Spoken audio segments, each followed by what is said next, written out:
So when you look at your career, if you're missing a core value, that doesn't always mean that something's off in your career. It might mean that you just are getting that value met somewhere else. But the real problem in people's career is if they're violating a core value. So if you value integrity, let's say you're in sales, right? Like you both have seen so many people in sales.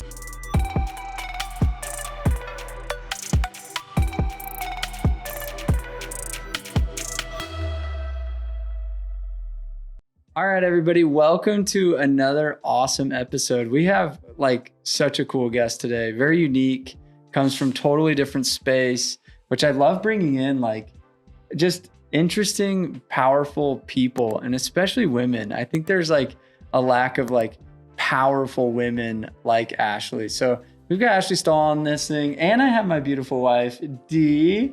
Oh, how wonderful. And anyway, so all right, Ashley is the founder of Wise Whisper Agency, which really emphasizes in getting people speaker keynotes, book writing, and featured on TED. She's gotten over 100 guests to go be on actual TED stages, which is phenomenal. And she has one of the most popular TEDx talks. And on YouTube, you can go find it, and just a powerhouse. And I love finding people that know how to craft a story, craft a message. And there's so much power and influence when it comes to, getting that message out of people. Because I believe everybody has a story and a message in them. And it's funny, Dee and I were jamming about this last week, actually. And it's just the problem is they don't have, it's like their throat chakra to get all woo-woo on you is blocked. It's they don't know how to express it. They don't know how to framework it. And, when you think of every good movie, there's always a bad movie. You know what I mean? It's there's a lot of bad movies for all the good movies that are out there. And, I think every human has a beautiful story. It's just, can they articulate it in a way that the audience wants to hear it, and who is their audience? So welcome to the show, Ashley. Pleasure to have you on, and excited to learn from you today. Thanks for having me. I'm really excited to talk about stories. So I guess to start, tell us a little bit about your story. There's the kickoff.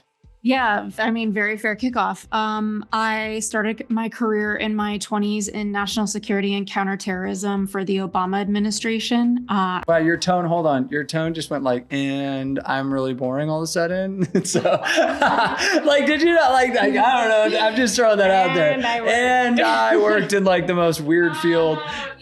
Sorry, I just didn't mean to interrupt. I was just all right. That's hilarious. Honestly, I feel like working in national security is not an everyday choice. And so, and it was such a serious space. So it's hard for me to talk about it I worked in national security and was almost a spy. It was a really heavy career. It was a really heavy choice. And it's definitely not for the faint of heart. And so I look back on my early 20s and just think what a freaking trip that I chose that path. But what guided me into that path was that I always noticed that people would lock eyes with me when I was telling them stories or when I was listening to them. And that eventually led me to go to graduate school in psychology and I didn't choose to get my hours to be a therapist, but I went on to have a career that would definitely use psychology. But yeah, as a kid, people always used to share secrets with me. And when 9/11 happened, I remember thinking, wow, maybe I could use this skill of people sharing with me so candidly as a super tool to help the world in some way. And I've always valued being helpful. It feels good to feel good. It feels good to be helpful. And so that really guided me straight into national security. And what I didn't calculate is that there's a really big difference between what you're interested in and what you're good at. And eventually that would lend itself to me creating an entire book years and years later called U-Turn, Y-O-U, which is all about really getting clear. The message of the book is don't do what you love, do what you are. And in that book, I talk a lot about how do you figure out who you are and how do you bring that into your career? And it all really started with me working at the Pentagon in Washington, D.C., and thinking that the best way to use my storytelling skills was perhaps joining the CIA, which is something I was on the path to do. And eventually, when my career started getting more serious, I started getting some bigger opportunities. I decided to back out of the game because I knew that it was in direct conflict with my core values, which is not something that I had enough time or life experience to really ground into and understand about myself until I did. And so I left national security. I was really good at job hunting, which when you really look at it, it's a form of sales, right? So it's all about being a great storyteller to get an opportunity from someone. And if you could do it being authentic, like you win, right? Like you get to feel good, you get to get opportunities. And so I got so many job offers in Washington, D.C. during the recession that friends started meeting up with me on the weekends. So I'd be at the Pentagon Monday through Friday, or in my office. And then I would be like at a Starbucks in DuPont Circle in Washington, D.C. on the weekends. And friends from grad school, better students than me. Like I went to graduate school in the UK at King's College in London's Department of War Studies. And some of those students there were some of the best and brightest people I'd ever met. It's a top 20 school in the world if you want to work in anything relating to national security. And they had better grades than me, but they had way less job offers than me. And so I ended up helping them with their resume. I ended up making friends with somebody who headed up counterterrorism at the State Department for Clinton. And that was what got me into a place where I just decided, you know what, it's time for me to create some sort of private practice helping people get jobs. Like I was just so good at it. And I felt some imposter syndrome because it was like, who am I to help people get jobs if I've only had a career for 3 years? Like what kind of career coach has no career to coach off of? But I just stayed true to what the one thing was that I knew so well, and it was job hunting. And so during the recession, that lent itself to an online platform, e-courses, my book deal, my show, U-Turn Podcast, same name as my book, U-Turn, and now Wise Whisper Agency, which the biggest thing that changed my career when I worked in national security was I got an award for my work on Afghanistan. And I went to the award ceremony and I met this amazing woman. And she just was like, she had like a halo over her face. And I remember saying, you know, wow, you're glowing. Like, what's your name? Who are you? And she said, oh, I just spoke at TEDx at the UN last week. And I said to her, she was, look, maybe younger than I was, which I was like 23, 24. And I said, wow, that's so cool. Like, I hope to do that one day. And she looked at me like a cartoon and she said, oh, I bet you will. And I was like, her tooth like sparkled, like literally a kid's cartoon, like, ching. And 2 weeks later, I was on an assignment in Istanbul and I was sitting in the middle of a protest and she texted me that she had recommended me to TEDx Berkeley. And fast forward, it was the first speech I ever gave in my life. I asked a speechwriter in the administration, can you give me some tips? Like I've never done a speech before. And that talk ended up going viral. I ended up giving another TEDx talk, 6-7 years later. That one went way more viral, top 100 on the TED channel. And I got about 80% of my income straight through the leads I generated through that TED and those 2 TEDx talks. So it all started in national security and it ends here now, at least for now, with me at Wise Whisper Agency, where we've crafted more than 100 TEDx talks with our clients and booked more than 100 of them on the TEDx stage. We've also booked them on all sorts of stages, whether it's South by Southwest or the MGM Grand, annual event or C200. We book clients everywhere and we write keynotes and books. And it's just been really a coming home to who I've always been, which is a storyteller, a communicator. And I guess it just took me all 37 years of my life to make sense of really where to bring those skills. So long answer, lots of stories, but hopefully that makes sense. Wow. Yeah, it's wild. Yeah. It's crazy how your life journey takes you on all the turns to end up in your becoming and what your mission and purpose is. I think that's beautiful. Yeah, thank you. There's so many questions. There's so much to unpack. Yeah. You want to go first or you want me to go? You go. Okay, so along this journey, obviously you had to make a hard decision. And you said, I need to, you kind of brushed over that of like, okay, I've spent my whole life thinking I'm going to be in the CIA. At what point do you get the courage to be like, I'm going on a Indeed job ad sprint? You know what I mean? Like I think a lot of people have that struggle of like shifting careers or, changing up their expertise. And they're like, I was a pilot, but now I'm going to be something else. You know what I mean? Like, it's just like, I spent all this time thinking I wanted to be a pilot. Now I don't want to be a pilot. Or I spent all this time like doing this one thing I'm really good at, but it's not where my heart's at. So like, how'd you have the courage and to like make that leap and transition out of that? Life is really, people say life is short, and it is, but it's also kind of long. And I think one of the biggest mistakes people make is buying too far into the theory of sunken cost. People don't understand in their career that if you're making a pivot, a lot of people have a lot of language, especially in our society, about starting over. But the reality is you often are taking the thread of your past, whatever that skill set is that is truly your gift, and you're carrying it with you into the future.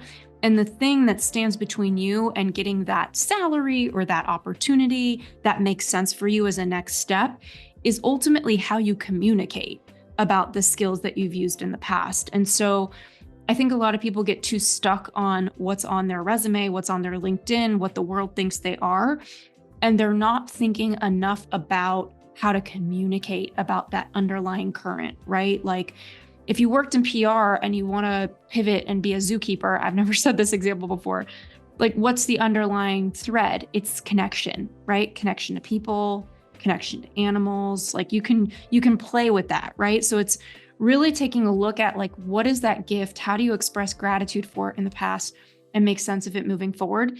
I also think a lot of people underestimate the psychological damage. I think people know on the outside, like, wow, it's really damaging to be doing something you don't want to be doing. But they underestimate how much time they have left. Like, unless you're in your like late 70s, I don't really know if you've run out of time. And I also, I had a whole career coaching era for 12 years before starting Wise Whisper Agency and writing all these keynotes and TEDx talks with clients. And in those 10, 12 years of career coaching, I worked one-on-one with hundreds of people, and I had more than 10,000 people in my online courses on how to get a job, how to figure out your career path. And I truly landed into a body of work, over that time, helping so many people. And the biggest thing I saw was that the people who were seemingly happiest in their careers, and we hear this all the time, it wasn't a straight line, right? Like they were constantly harnessing the past and bringing it into the future, because the truth is who we are is a moving, growing, changing organism. And it is completely short-sighted for us to think that who we are today is an exact match for who we want to be in 5 years from now. And I really don't like that we live in a world of the 5-year plan, especially because the research indicates so many jobs are obsolete. Like a lot of job titles that are going to exist in 5 years don't exist right now. And that even brings me to a TEDx talk we're helping a client with right now about the education system. Like we live in a world right now where children's education is all about memorizing. Like the majority of kids are memorizing content, but they're not really learning how to critically think. They're just spitting out information, and that creates very weak learners. So I could go on a tangent forever about information and making sense of it.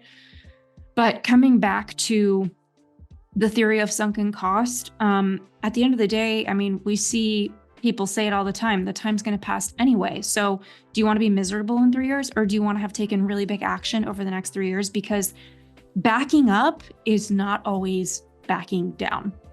And that is key for people. Nugget. That's really good. Nugget. You talked about your core values and deviating from that. Where did you establish, where and how did you establish some of your core values that helped you to make that hard decision when that time came? Yeah, I think one of the biggest problems with core values is that people are too aspirational with their values. So I think it probably makes sense to just start with defining them. To me, your core values are the key ingredients to who you are.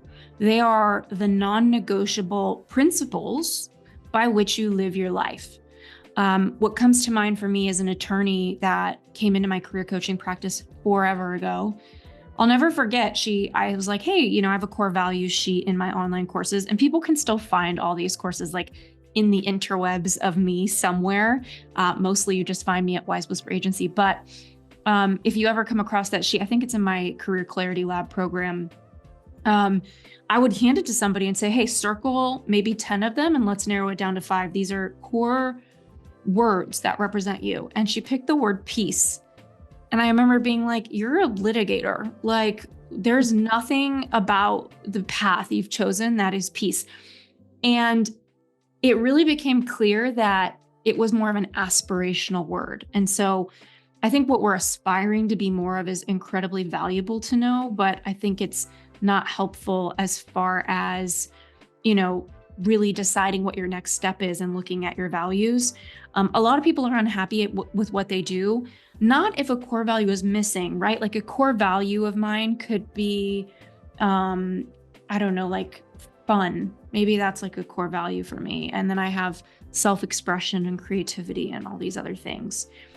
Connection. These are all real core values for me. Balance. And by the way, the definition of a core value is its own planet. So we could talk about that because, I can ask John Doe what adventure means to him. And he's going to tell me skydiving. And then Sally's going to tell me it means trying new restaurants in Miami, like very different lenses of adventure. Same thing with spirituality. Like somebody for that can mean going to church every day. For somebody else, it means like doing tarot card readings. Like God knows there's a lot of gaps in our definitions. But if we really take it back to our core values, like my career could be missing an element of fun, right? Like, let's say that that core value of mine, I meet it in my everyday life. Like I have fun. Like after this conversation, I'm going to see a friend. Friends are such fun for me. Like that's my fun zone. There's many things I do to have fun, and that's one of them. And I'm so met there. Maybe when I look at my work, it's a place of self-expression. It's a place of creativity. And there is some sense of fun in that, but it's not fun as I would define it, but it's meeting these needs. So when you look at your career, if you're missing a core value, that doesn't always mean that something's off in your career. It might mean that you just are getting that value met somewhere else. But the real problem in people's career is if they're violating a core value. So if you value integrity, let's say you're in sales, right? Like you both have seen so many people in sales. So if integrity is a huge core value for you and let's say your core skill set, this is something I talk about a lot in my book, U-Turn, which is what is your core skill set? And I define about 10 of them that exist, I think, in the workforce.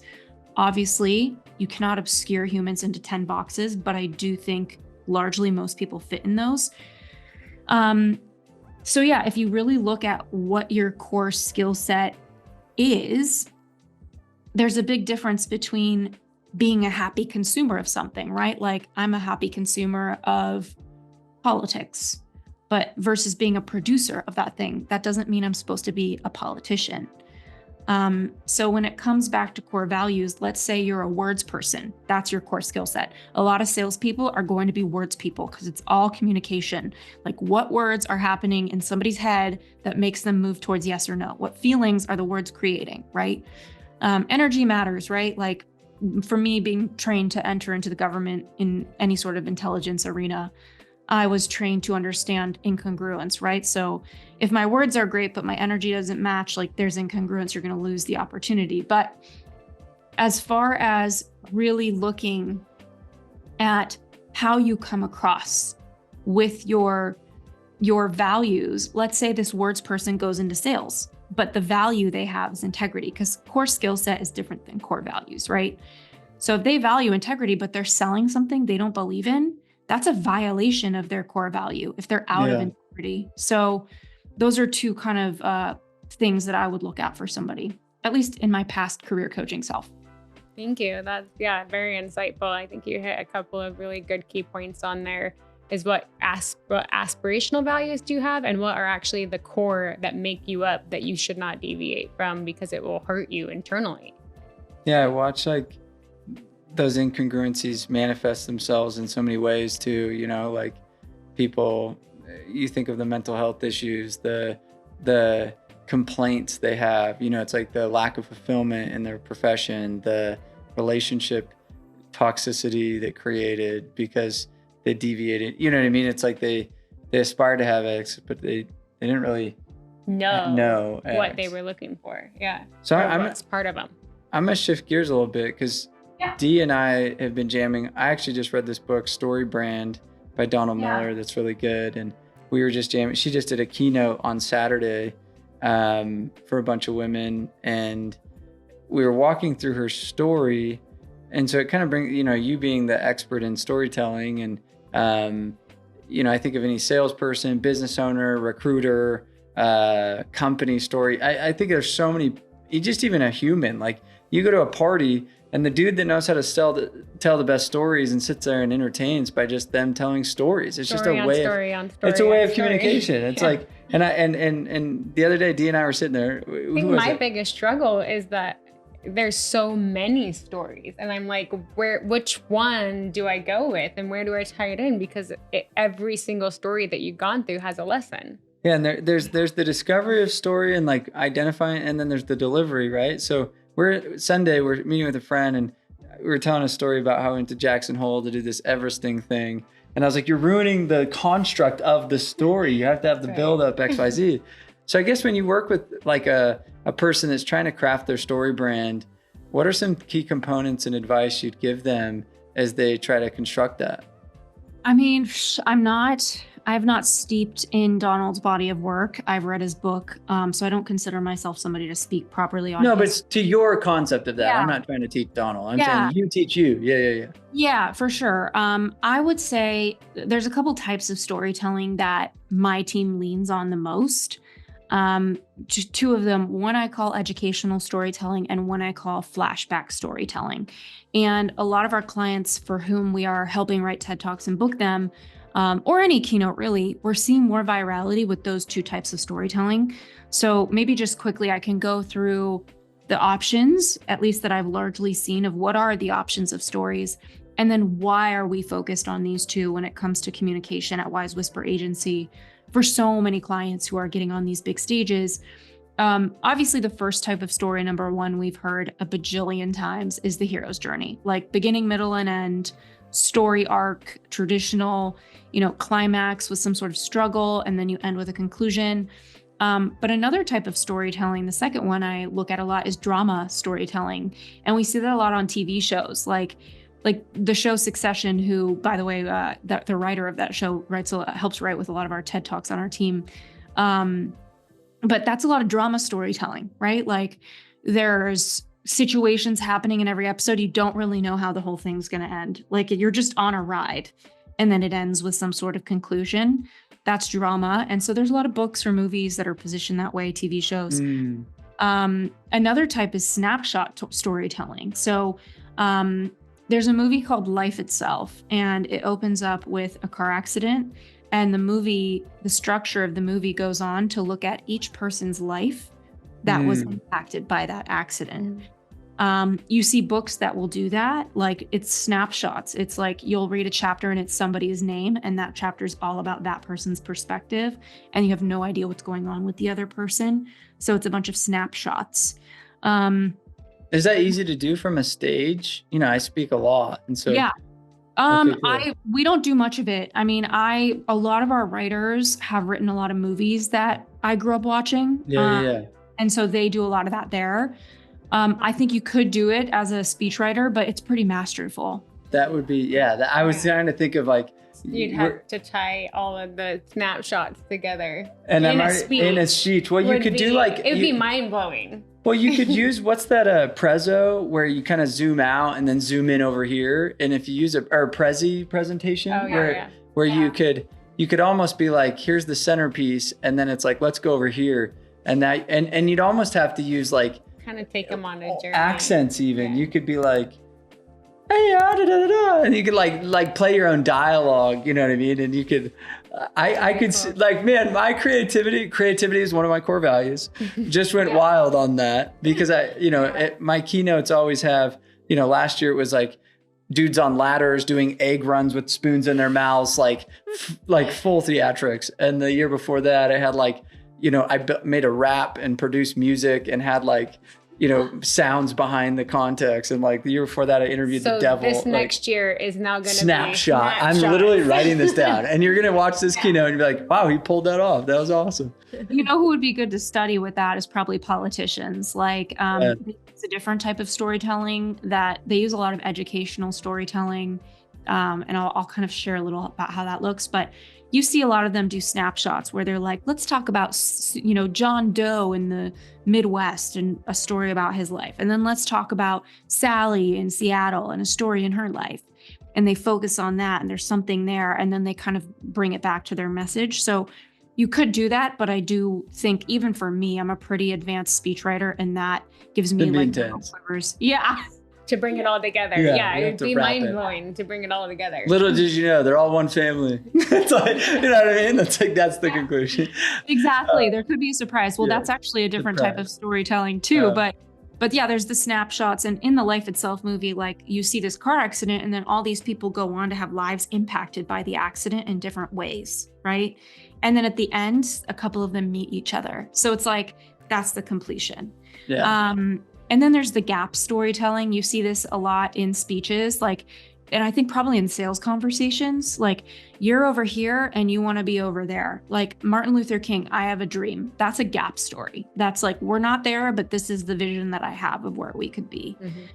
Mm-hmm. The fifth type is mosaic storytelling. So I worked in national security during the Arab Spring, you know, and that was like, you know, December 2010, 2011, 2012, like that whole era, it was kind of like peaking up. And it's very much a mosaic story. It's different than snapshots, because snapshots, sometimes they don't all come together, but they point to the same message, right? Like mosaics come together. It's like a grassroots movement. So if you think about the Arab Spring, like there was some sort of uprising amongst the youth in Tunisia, and they, you know, they had their issue with the government. Then you see an uprising in Egypt. They have their issue with the government. These groups start to get in touch with each other in different countries. They start to form a movement. Maybe there's 3 other groups that do the same. That's a mosaic story. So you could see a lot of movies like that, especially national security movies, right? Like very much a mosaic sort of structure where situations happen and then they become one big catapult.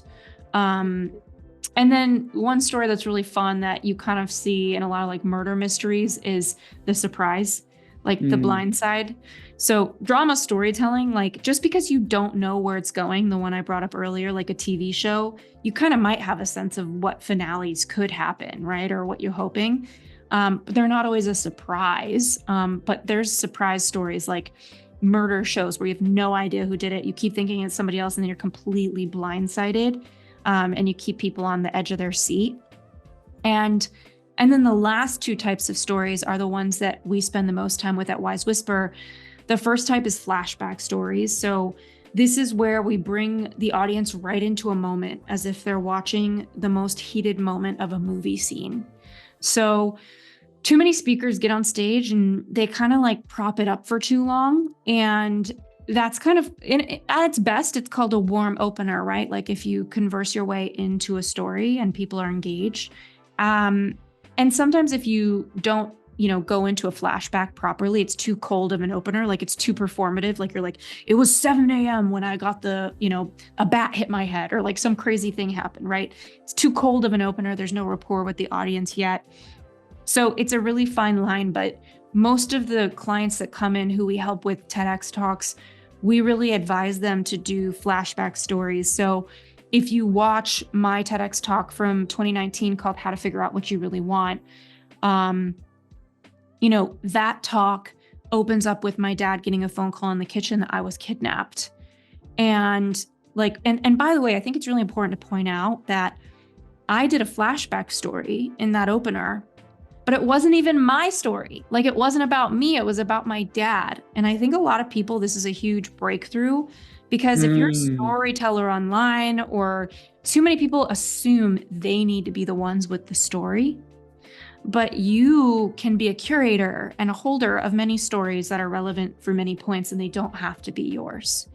And again, you see this in politics a lot. It's just kind of my background and where I come from, right? So people will say stories that politicians share stories all the time that have nothing to do with them. It's their constituents, right? So flashback stories bring people's senses, all 5 of their senses, as much as they can into the story, right? Like how can you bring people into a moment so viscerally that they can't look down at their phone and all that they want to know is what's happening? You know, I think about a client, speaking of Martin Luther King, he does a lot of business with Martin Luther King's family. And he wanted to write a talk about the banking system and how flawed it is. Like Obviously, women couldn't get loans until the mid 70s. Like minorities who grow up here are discriminated against, like all these different things in the banking system that are super real just based on the data. But what the question was, okay, how do we open this talk up? What's the opener? And I knew I wanted to do a flashback with him. And so the question, and this kind of takes me into speech writing in general and storytelling in general, because, and I just want to sidestep these types of stories to kind of look at this here. I think that speeches are like layer cakes and they have 3 layers. So the first layer is the bones. Like, how are you going to open it up? What are your core talking points? How are you going to close the talk, right? That's the bones. That's the content. I think the second layer is really the soul of the speech. So for example, this banking client, I really looked at his content about the banking system. And to me, it was really clear that this is a talk about redemption. This is a talk about giving people second chances, because when he looked at the banking system, it was really about how upset he was at how unfair it had been. So it became a talk that wasn't just about the banking system. That was the bones and the education in the talk. But the soul of the talk was about giving people the benefit of the doubt and how people aren't just paperwork. And if you can see people beyond their credit score and beyond their history and look at where they are now, maybe banks should give them an opportunity that they haven't, right? So that's a soulful message. And then the third is the message itself. And a lot of people write talks and think, what is my message? And they think from the beginning with that. Usually we think about, what are the bones? What is your most original thinking? What is your most original content? And we do this especially for TEDx talks.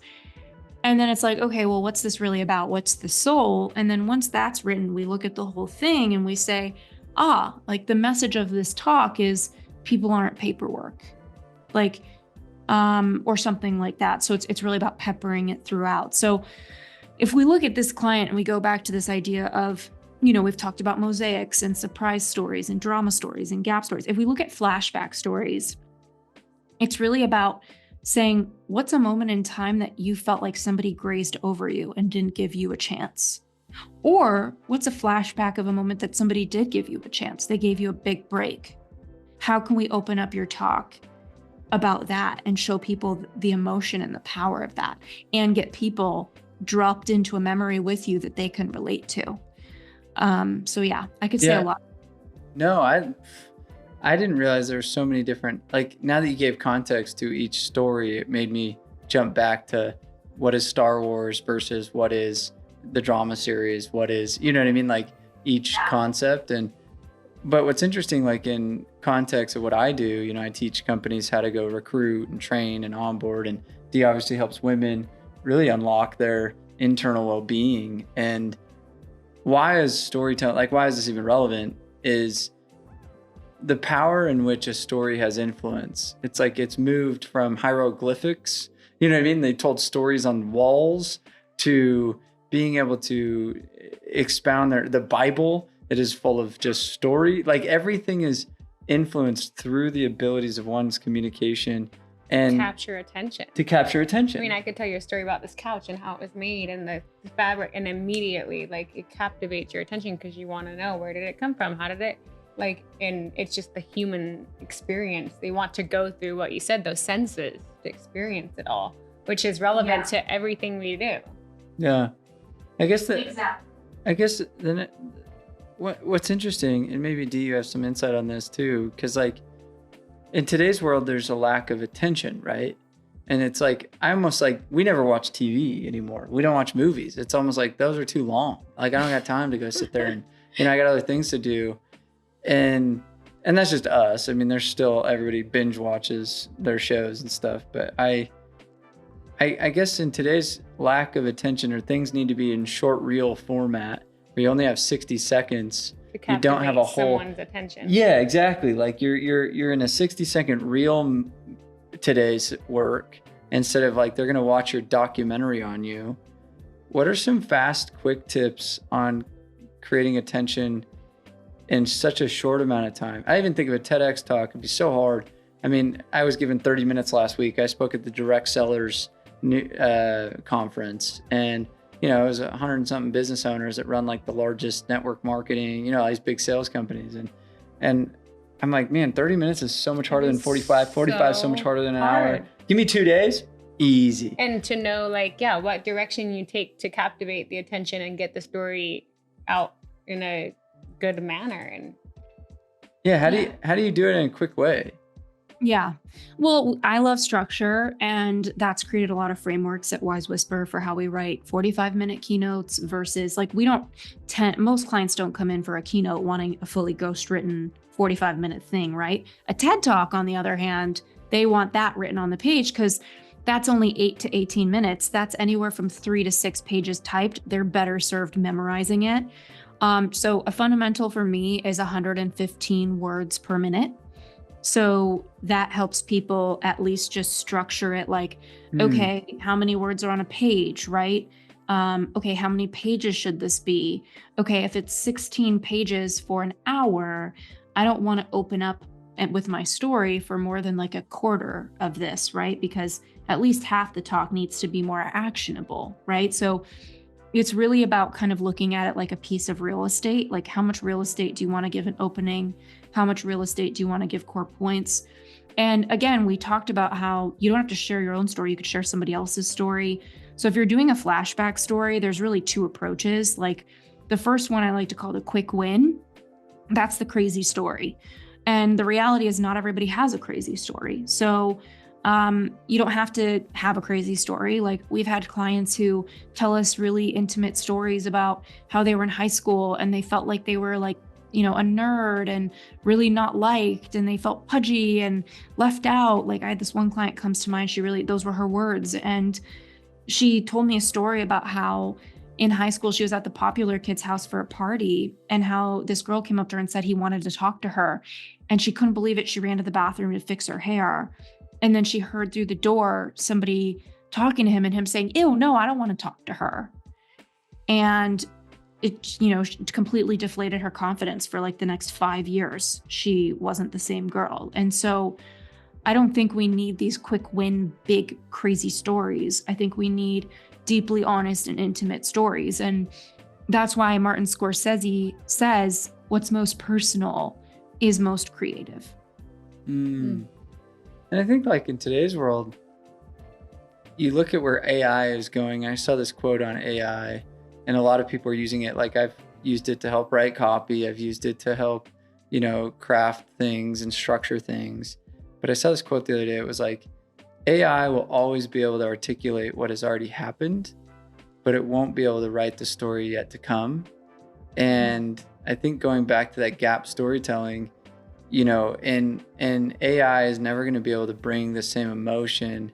I think of people today are trying to clone lessons, but not the senses. Yeah, it can't bring this. I look at where technology and the speed of media, writing, content, it's almost like taking the essence out of this human connection that social media created. You think of the internet, now we can virtually and communicate via the internet. But where do you see kind of the future of content creators, storytelling, keynoters, and maybe the correlation to AI in your field? Yeah. Where do you see that going in the future? I really wish that I put more time into AI, and I haven't fully yet. But what I will say is that I feel like we've already seen this in the past 5 years, is what I like to call the babysitter economy. We need a lot of people babysitting technology that's for automations in order for it to work. Think if you go to get a car rental and there's no more desks for you to talk to a human to rent the car, you show up and you go to that kiosk and you press the buttons. There's always somebody around to make sure you're using it. It's like the grocery store when you're self-checkout. There's always somebody there when something goes wrong, and inevitably things are often going wrong. So my experience with AI or any sort of robotics right now, especially as it relates to workforce functions, is that we're still very much in an era that requires babysitting in this robotic automation processing. As far as AI goes, I do feel sometimes I think to myself, are we just entering a world where a bunch of bots are going to be tweeting at each other and nobody's actually on social media? Yeah, that's how I was like. Yeah. Yeah. What I will say is that my team does not use any AI for our work because we think it looks shitty, for lack of a better term. Like, we see the writing and we're like, okay. But what we have agreed on is that AI is an incredible research assistant. So if we're looking for data, we love working with AI. We also love it for brainstorms. So we might say to it, hey, like, we want to write a talk about this. How would you approach it? That, based on the, historically successful speeches, over the past 5 to 10 years that have gone viral, how would you approach this? But still, we're usually kind of disappointed in it. So we haven't relied on it too much. And I think that in the near future, at least the next 3 to 5 years, that's going to be the case still, that a lot of people are going to still be needing their soul and their essence in their writing in order to really resonate with people. 100%. So let's take Dee, for example. I'm trying to get Dee on more stages. She has such a beautiful heart and message. And every time she gets on a stage, everybody mind's blown. She's better than me. Yeah. How does one go and market themselves in a way? Like, I think of attention or finding opportunities to get on stages and speak and find, what advice would you give somebody like Dee that's up and coming? Yeah, I mean, there's a couple brand assets you want to have. And I think like creating your brand is kind of like creating an avalanche in a positive direction. So I feel like if you look at the internet, all of these different platforms are like islands, right? Like podcasting is an island, whether you're a guest on a lot of them or you own your own podcast. Like, it's a brand asset that sits there and people keep finding it. That's why we help write and book TEDx talks, because it's such a powerful brand island with 40 million subscribers. Like, where else are you going to get that many people that you have the potential to go that viral? My TED Talks alone got me not only 80% of my leads, but 6 book deals offered to me, an international licensing deal on my courses, a spokesperson deal for $500,000. I mean, it's just nonstop what having a brand asset can do with the right eyeballs. So TEDx was that for me, but there's many, right? Like podcasts, blogging is an island. So I would probably see your brand like layer cake. You want to go one island at a time and really master each island. And that doesn't always mean that you need to go too deep. So what I mean by that is, like, let's say that you want to get your brand out there and your credibility out there through blogging. Well, there's a lot of platforms that will take you on as a blogger, but you don't need to give them 20 blogs. You can give them 3 to 5 and then use their brand credibility to get onto a better blog as a writer. And then after you've maybe have 20 blog posts on 5 different platforms, you've kind of mastered that island. Like, you have an imprint, and then you can move on to the next island. And I think that there's a lot of delegating involved. Obviously, I do my own social media, but the managing of it, like the logistics of it, I've delegated. So it's like, once you go on one brand island and you figure out your flow with it, how do you automate your experience of it as much as possible to have an easy workflow with it so it doesn't really feel like a big lift? That to me is when you've kind of nailed a brand island. Like Twitter for me, like it used, or X, whatever it's called. I remember the day there was that update on my iPhone. I was like, do I have porn on my phone? Like X? Like, what even is that? So Twitter, X, whatever. I just remember thinking to myself, wow, it used to take me such a long time to get Twitter like right. And eventually I started spending a day a month, like writing down all of my stuff. And I started creating workflows where it was like 15 minutes a week. I would engage with people, and that workflow felt automated. That island felt folded into my life in a way that it wasn't a big lift anymore. I moved on to the next. I moved on to podcasting. So number 1 is create your brand islands with intention. Decide where you want to go. And I would say for me, rule of thumb, like 1 a year. Like, another thing is, if you're making at least $100K in your business, it would probably serve you to have a publicist, for 3 to 6 months that can get you TV interviews. Press does not always mean sales. It just means credibility and kicking people off the fence about you. So I would say that's another brand island, is can you have 5 to 10 TV interviews that are legit for your brand? And I think all of these fold into one of the most important assets, which is your speaking reel.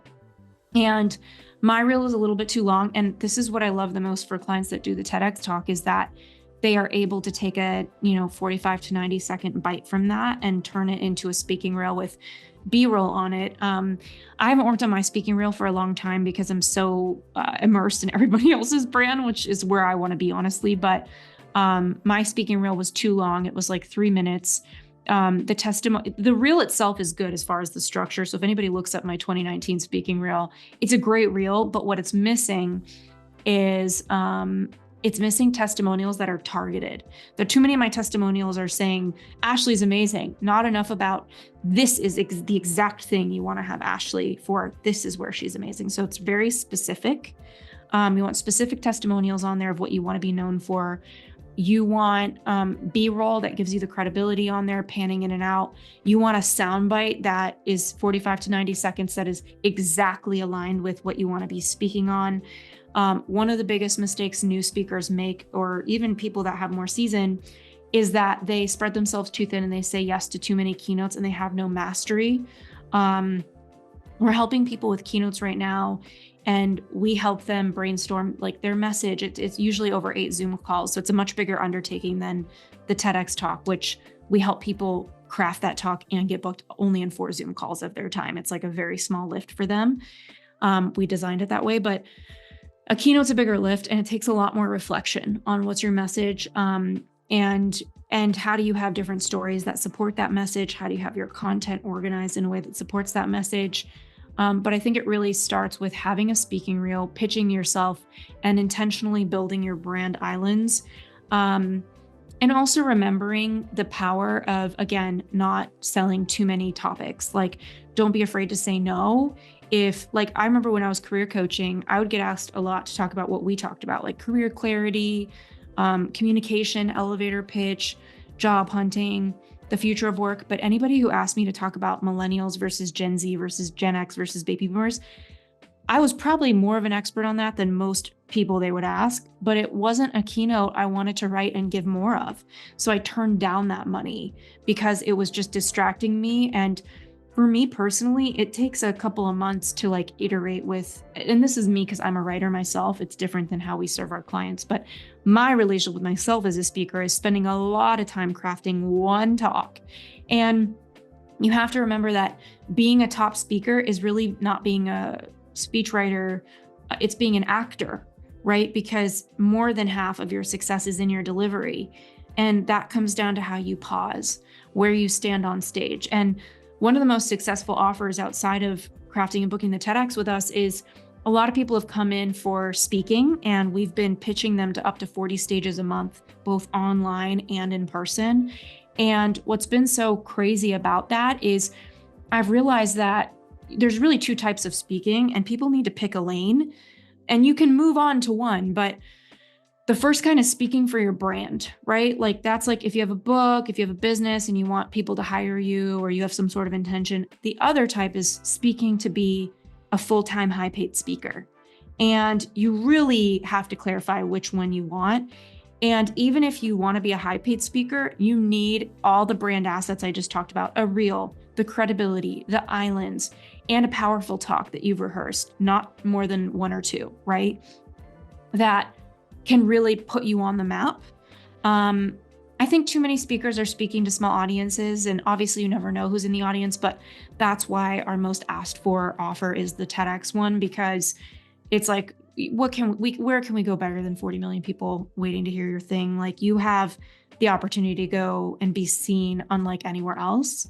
So yeah, if you want to speak for your brand, that's about speaking for free usually. That's about putting yourself out there over and over again and getting B-roll. That's about mastery. That's about, and then eventually start getting more invites, right? Like my TEDx talks alone got me maybe like 10 to 20 paid keynotes. And before my TEDx talks, I didn't even have a speaking career at all, but my keynotes fee went from $5K to $30K a talk.